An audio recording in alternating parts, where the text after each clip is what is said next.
What's going on, Neck Nation? Welcome to another episode of the NECKROOTS podcast. I'm Austin Davis. We got a special episode for you today. We got an interview with Chris Deaver. Chris, you want to say hi to everybody here? Hello there. How you doing? Awesome. Well, we're happy to have Chris here. So Chris is just an amazing guy. Probably one of the most positive guys I know. And one thing you got to know about Chris is this guy knows how to navigate and solve problems, and he knows how to make decisions on the fly. Good decisions, too. So a little bit about Chris. Chris is a master plumber. He's an inventor. He's a small business owner. He's a teacher, an educator, and he's just all around awesome. So we're really excited, Chris, to have you on the podcast today, and that positive attitude that you carry and your ability to make good decisions on the fly and solve problems. That's really why we wanted to have you on today. Oh, and the other thing about Chris, too, is at one time you were my father-in-law, right? And I still consider you my own. That's awesome, man. Yeah, you had to deal with me for quite a while. I'm sure you were relieved when when we offloaded, but oh, man. No, in fact, I wish I would have offloaded the other way, actually. There you go. Well, we're all better people because of it, so... That's true. Yep, I'm happy that we were able to maintain this relationship. It's always meant a lot to me. But you had brought up, because normally when we have guests on the podcast, we ask you what you want to talk about, and you had brought up singing your own song, which I thought was it's an awesome topic, especially with regard to our podcast here, because we always talk about getting back to your roots, which has a lot to do with singing your own song. So Chris, what are your initial thoughts on this topic? Well, so I'm going to give you a little background, just a teeny bit. I've got a really dear friend of mine whose son is trying to make his way into the country singing world and the country music world, that genre. And his name is Cody Robbins, and he is an amazing, amazing artist. And he's starting to write a lot of songs also. And a big Nashville up-and-coming star that's bigger than Cody picked it up, and he's starting to sing it. It's starting to get some traction, and it's becoming a pretty cool song. But the interesting thing about that, though, is Cody by himself is quite the artist, and he's quite the singer of his own. And I'm happy for him that the song that he wrote is going big, but it's through someone else's voice, right? It's Cody's story, but another person's voice behind it, not Cody's, which in a way is kind of bizarre because it's his story. It's about his grandfather, right? Sure. And all too often in this world, I think that we don't think that we're competent enough to allow to have our own songs sung, that we may feel inferior a little bit to other people. The fact is Cody's just as capable. And in fact, I think he's better than the guy whose song he picked up. Or picked up his song. So I want to tell people that, that it's okay for us to sing our own song. It's okay for us to express ourselves. It's okay to have our own successes, as small or as large as they may be. It's important that we do our own thing, and that we also have the capability to do our own thing. You think of politicians and you think of people that are, ahead of these big organizations, and we have a tendency to put them on a pedestal. And the fact is they're just people, and we are just as good as they are. And a lot of times people fall into success, or they find success through inheritance. The fact is good for them, and I'm happy for them. But on the other hand, I'm happy just to have what I have, and to have the successes as small or large as they may be, my own. They're my own, and I want to sing my own song. And I think that's important, and we need to be okay with our own successes and our own thresholds and our own benchmarks. And that's what makes us who we are. That's the fiber of our beings, is our successes in our own little ways, whatever they may be. So that's what I meant, Austin, about singing our own song. Yeah, I love that, Chris. And, this it goes back to not only in our lives right now, but this is something that starts during our adolescence, really, right? is this developing your own identity, right? And making decisions for yourself, knowing who you are and what your morals are so that you can base your decisions off of that. And, growing up, we're going to have influences on us, right? We're going to have, maybe our parents, friends, co-workers, whatever, will have some type of influence on us. But we've got to remember, like you're saying, that we stick to our own song, right? We stick to our own ideas, right? We can take considerations from others. And I think, as I thought about this topic, Chris, one thing that kept coming back to me was confidence, right? Having confidence in ourselves and belief enough in ourselves to trust ourselves to make right decisions, right? And to be able to guide our lives, right? There's nobody who knows you better than you, right? You know all your faults, you know all your strengths, you know where you're weak, right? And you could admit that to yourself. And we, Neck Nation, we should all be able to admit that to ourselves. But this ability to sing your own song and make your own life work for you, I love this topic. And I think it's probably one of the stepping stones to success, wouldn't you think?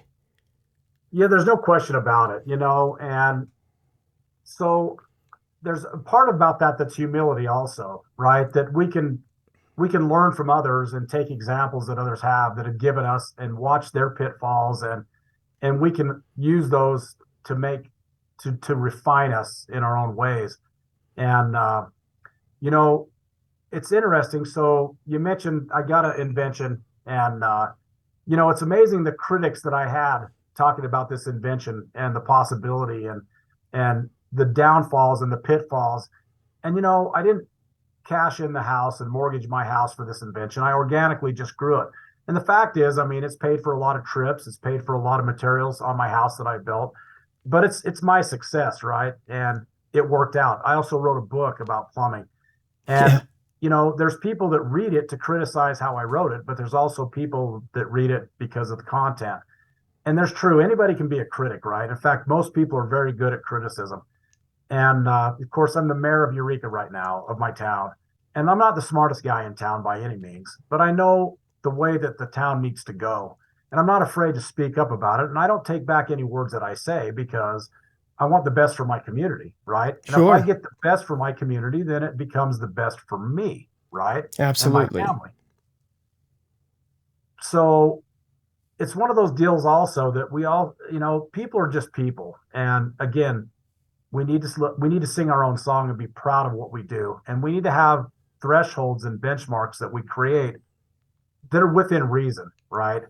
And to attain those, you got to pat yourself on the back and go, hey, I did something. I'm happy about it, right?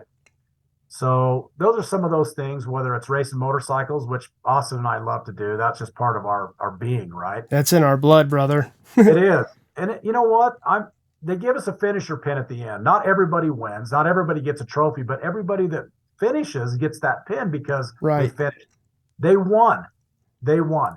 Yeah. Right? Exactly. You said something really important here, Chris, that just kind of struck me, and that is everybody's a critic, right? They're either, positive criticism, negative criticism, whatever it is. Everybody's going to be a critic. And one thing we have to realize and get comfortable with is that not everybody is going to agree with your decisions, right? And that's okay. That is perfectly fine. If people are being critical of you and the way you're living your life, as long as, you're living your life to the best of your ability and doing the best you can and doing better a little tomorrow than you are today, right? Then let that criticism roll off your back because it's going to be there. People will always be critical. And then the other part of that is sometimes we get in our minds, right, that we need to keep up with the Joneses, right? That we need to live our lives just like somebody else is living theirs. For instance, very dangerous. Super dangerous. People look at celebrities, people look at, business owners, Elon Musk and Zuckerberg, he's the guy for Facebook or Meta now, right? That's what they're calling it. And people are like, man, I just, I want to have their life. And really the best life that you can have is the one that you make for yourself, because there is so much more appreciation and gratitude for your own hard work and something that you've built with your own two hands. I mean, Chris, you've built a house with your own two hands. I mean, what type of appreciation do you have for that home versus maybe something that somebody else built? You know, that house that I built, I literally built the house out of junk. I didn't have hardly any money to dump into it. I owned the property outright, but I bought my trusses off KSL. I actually designed my house around the trusses that I bought off KSL that came from a chicken coop. Okay. I got a bunch of scrap wood that they were scrapping out at BYU. I literally got it out of the dumpster. I pulled them out. Oh man. I bought all my stuff at Restore Store. I mean, there's things I had to buy: sheetrock, screws, nails, all the stuff that you really have to buy. Sure. I literally built this house. I even built my own forms, my concrete forms for my foundation out of steel shelves that they scrapped. I bought a whole 2 pallets of shelves. I went to Harbor Freight, bought a welder. I even welded my own forms for my concrete. Okay. And let me tell you something. I lay in bed and look at the ceiling sometimes and I go, man, I can't even believe I pulled this off. Right. Yeah. And I'm going to give credit to God also. I mean, I'm not going to take 100% credit by any means, but on the other hand, I mean, you can do anything you want if you really want to. I mean, there's those physical barriers that you'll face because there's a physicality portion of that argument. But when it comes to your mental capacity, I mean, God gave us plenty of capacity, and you're your own worst enemy most of the time, right? Yeah. So you just got to go for it, and you bite the elephant, you eat it one bite at a time, right? Yep. It took me 2 years to do it, and but I did it, right? And when I got my degree at BYU, I started out at 35 because it was free tuition. I was a 35-year-old freshman sitting there in a class with 16, 17, 18, 19-year-old students, right? Right. Yeah. It took me 7 years to get my degree, and every semester I didn't watch TV. I worked 3 jobs and did my degree at the same time. And you can do it if you really want to, right? But there's always that sacrifice that takes place. In fact, the job that I have currently, I'm the facility director at a college in Wyoming.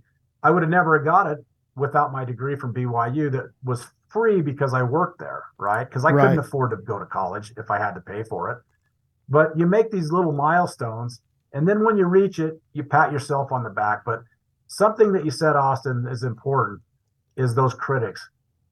A lot of times, I think critics to me are actually a good sign of progress. The more criticism I get, the more I'm on the right track, right? It's kind of my little weird barometer. So critics are one thing, but also predators are another one. I'm telling you, I have a problem with predators. And if you're a predator, you better watch out for me because we'll sniff you out and that'll be the end of it, right? Yeah, definitely. Yeah, your tenacity, second to none, Chris, for sure. Thank you. Yeah, in accomplishing whatever goal you set out to. And then you said something. You said, you lay in bed at night, you look up at the ceiling, and you say, "Man, I can't believe I was able to do this." And I think we do the same thing with. I mean, you did it with building something physical. But we do the same thing as we accomplish goals and in our lives, right? Whether these goals have to do with emotional and mental health, or maybe they're other types of physical things that we're trying to accomplish. Maybe it's in our job or in our careers, whatever it is. And we sit back and we tell ourselves, "Man, I can't believe I was able to accomplish that." And there's a few things that I think happen when we tell ourselves those words. And number one is we develop some of that confidence that we talked about, which helps us sing our own song or live our own lives. And the other one is this sense of accomplishment is a huge motivator, right? Once you realize that you can do something, whether it's something small or something big, then it opens up the doors to the realization like, oh my gosh, there's so much more that I can do. If I can get through that, if I can accomplish that, I can do X, Y, and Z, right? And I found that to be true in my own life. There's been things that I've gone through. I know, you've been through one of them with me. And I look back on that experience and I definitely wouldn't change how it happened. But man, the amount of growth and the sense of accomplishment that I got, it's kind of a weird thing to feel accomplishment of, but to be able to endure that and get through it and work through it and come out on the other side, I mean, it just empowered me to say, you know what, next time I'm faced with something extremely difficult or an unfortunate situation, I know I've got what it takes to get through it. You know what, Austin? I mean, that was a time that both you and I, that was a one of those refining moments in our lives, right? Yeah. And we went across, there's a lot of things that took place when it comes to our church and the way, you know, divorce is looked at, and also within ourselves, and maybe the sense of failure for at least a little while, right? Yep. But the fact is we didn't make those decisions. We had to be reactionary to what took place. And we made the right choice. Absolutely 100%. Right. Yep. Because look at where we're at now and look where the others are at this point in their lives. Right. I wouldn't trade anything to be in their shoes. Right. Right. But that was one of those things. And you can chalk it up as an individual accomplishment because we're a better person because of it. Right. In Absolutely. fact, my ex-wife was probably the most powerful influence in my life in her negative way, because there were many a times that she's just letting me have it for my negligence, which there was none. And in my head, I'm going, I'm going to show you. You watch and see what happens, right? Right. You watch. So this invention that I had that paid for my trip to Italy, me and my new wife and my mom and dad, she knew, and guess what paid for it? That invention, right? Yep. Yep. So it's like, sucks to be you, but guess what? You made a choice. So, and we can't let those negatives drag us down, and we can't succumb to those. We just need to be bigger than it, right? You need to outlook it, and you need to be able to see it. So when you throw a curveball as a good pitcher, the rotation on the ball that comes off the pitcher's hand is usually like 3, 7. It's like a gyroscopic effect. You can see the spin on the ball when a pitcher pitches it. Yeah. So as a batter, you can see that pitch coming. You see the rotation on the ball. You know how to handle it. Well, what you said earlier, Austin, is important because once you've been through that fire, you know how to react now when you see that curveball coming, right? Yep. Now it's predictable, and you know how you're going to take it. And there's some maturity in that pitcher also. I mean, I hate to say it, I'm glad I'm not young anymore. I'm glad I've seen a few pitches. Yeah. Right? I'm okay with that. That's good. Yeah. I love that analogy, Chris. And here's the thing too about these pitches, right? Not every pitch is exactly the same. In fact, all these pitches, they're a little bit different than the last one, right? They all might hit 98 miles an hour or 99 miles an hour or whatever they're doing these days, but they're not all exactly the same, right? They change up all the time. And I think we have to prepare ourselves for that. And in singing our own song, right? Doing things our own way, knowing who we are and how we react to things makes us more capable to navigate issues, to navigate problems and situations than if we're just trying to mimic somebody else, right? This, I mentioned Keeping Up with the Joneses, and you said, how dangerous that is, which it's extremely dangerous, right?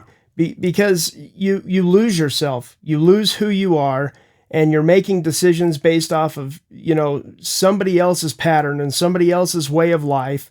And you just end up down the wrong road, right? And here's the thing, though. If you ever find yourself in that situation, which I'm sure many people do, I think there's been aspects of my life where I probably tried to keep up with the Joneses. In fact, I know there are, right? Where I've looked at somebody and said, yeah, I'm going to do what they did because look what they have, and that's what I want, right? Instead of living for me. But the thing about that is you're going to go down that road, but you can always hit the brakes and turn around and go back to the fork and get back on your own road, right? It's not like you've ended your ability to live your own life or sing your own song if you tried to mimic somebody else or keep up with the Joneses. There's always that redeeming opportunity to get back to your roots. You know something, Austin? So with this position I have at the college right now, everybody sees you drive in the parking lot, right? And what kind of vehicle? I drive an 2003 Honda Civic Accord.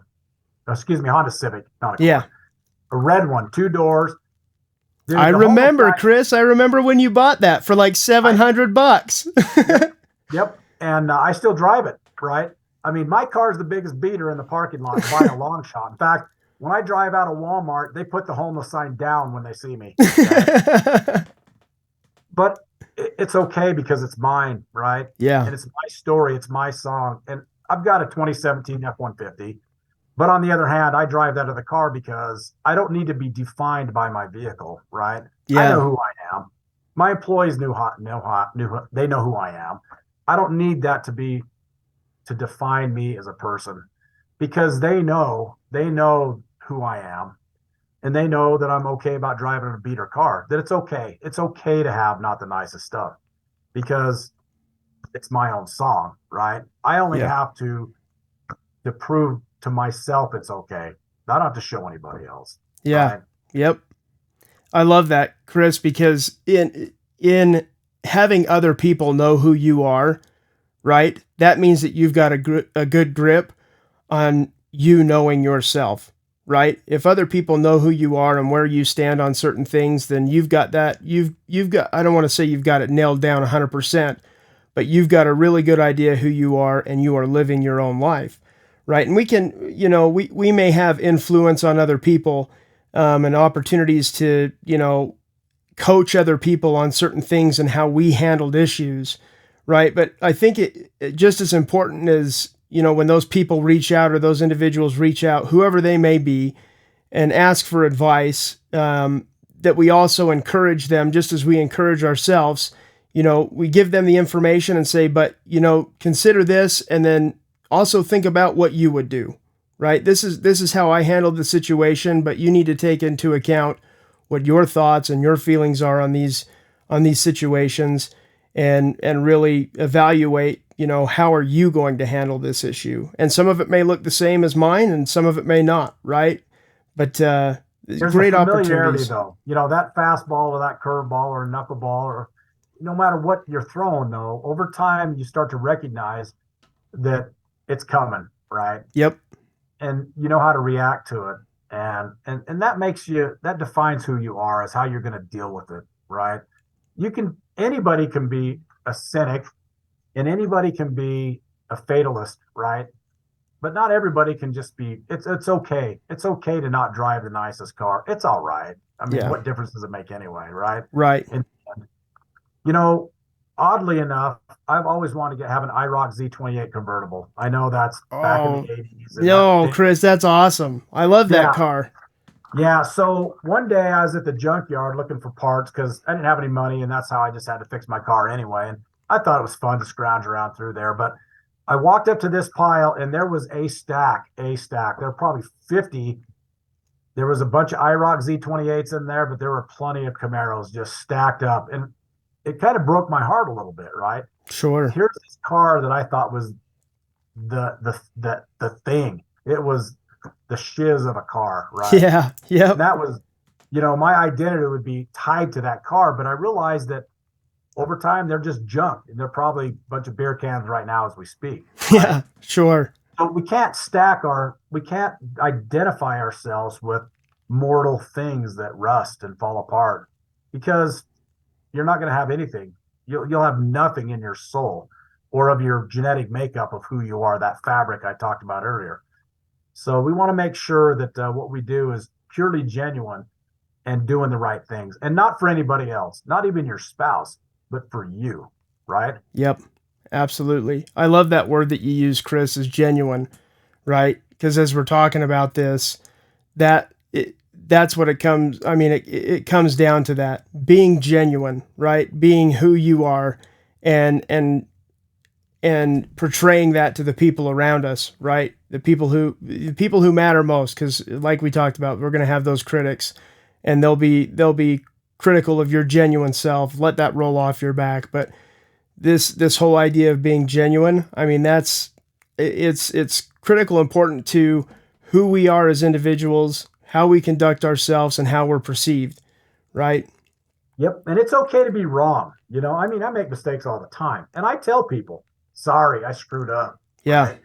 And on the other hand, I want my employees and I want those that I associate with say, sorry, I'm wrong. I mean, Austin, if you T-boned me racing motorcycles, you would just laugh for a minute and go, I'm sorry, I'm wrong. Yeah, And I know exactly. you're lying anyway. But on the other hand, it's one of those things, it's okay to be wrong because, when I taught plumbing school for quite a while, I thought I knew quite a bit. Like I thought, when I went into this, a few years ago, I thought, yeah, I know quite a bit about plumbing. Man, I'll tell you, I learned so much from my students. When I came out of there 7 years later from an instructor, I had to quit. I was a different man. And that was because of my students. It was from these young people that brought thoughts and ideas to me, right? Yeah. When I got a patent, I think my patent number is like 7 million something at the patent office. As you go back and through and look at all these patents that these people have, come up with, we're living in a world of geniuses, right? Now that's the ones that just got patents, not the millions and millions and millions of people that had great ideas that never got to that point. Because I'll bet it's 1,000 to 1 that actually really got patents for their great ideas, right? Yep. But you don't need a patent paper to say that you have arrived. It's okay to have a great idea that works for you and pat yourself on the back. That's awesome. There's lots of things that I think I could patent and you could too. I know you've come up with stuff, but you just got to be happy with what you got and what you've accomplished, even if it's something that's just yours, right? Yeah. If someone else can use it, wonderful. It's your own song. It's singing your own song. Yep. I love that, Chris. I absolutely love that. So, we're kind of getting short on time here. So, I'll just say one last thing about singing your own song. And then I've got a question for you that we always ask all of our guests. And just to kind of go along with what you said is it's okay to make mistakes while we're singing our own songs. I've had my fair share of sharp and flat notes while trying to sing my own song, and it doesn't ruin the whole song. It doesn't, no. Right? You may hit that one moment and kind of cringe a little bit like, man, that maybe wasn't the best, but the song as a whole turns out. And I think that's an important message for all of us, is that no matter what we go through and the mistakes that we've made, at the end of the day, at the end of our song, it worked out. And it sounds, it sounds the way it should, right? It sounds like our song. So it's beautiful to me. Whether you like it or not, I don't care. Yeah. It's beautiful to me. Awesome. So, okay, Chris, here's the question that we like to ask. And it's probably, we'll have maybe a little bit of a repeat here because we're talking about singing our own song. But what does it mean to you to get back to your roots? Remember where you came from. When I was a young boy, my dad, he could have filed bankruptcy on a guy that screwed him, okay? But he sold the house, moved us into a single wide, 8 of us in a single wide, okay? 8 of us. I have 5 sisters. Gosh. Yeah. And guess what? It's okay. It's okay. I'm a better person because I had to live in conditions that were different, right? Yep. It humbled me and who I am. So it's okay to take a few dives now and then, but just get back up and keep going, and you'll make it in the end. That's your roots. Your roots is you. It's your personality. It's what you're about. It's your experience, right? That's what your roots are. Awesome. I love it, Chris. Well, thanks so much for being on the podcast today. I really appreciate it. I always love the opportunities that we have to talk, even if they are few and far between these days because we're both so busy, and maybe they could be a little more frequent now. But again, just appreciate you being on here and for being the guy that you are and always having a positive attitude through all the challenges of life and figuring out a way to make it work, man. You are a gardener. Everything ends up growing no matter how bad the soil is. So appreciate that. Yeah. So, well, we'll leave you with that, Neck Nation. Remember to like and share this video. The more people who like and share, the more people we're able to reach. Check us out on Facebook, on Instagram, and TikTok. We're on the social medias. And then if you like the neck gear, if you like the hats and the shirts, go to neckroots.com and get yourself something nice. And if your husband doesn't have a neck shirt and you're watching this, you should get him a neck shirt. He'll really love it. But we'll leave you with that message, and bless up, Neck Nation. Thanks, Chris. You're welcome. Thanks, Austin.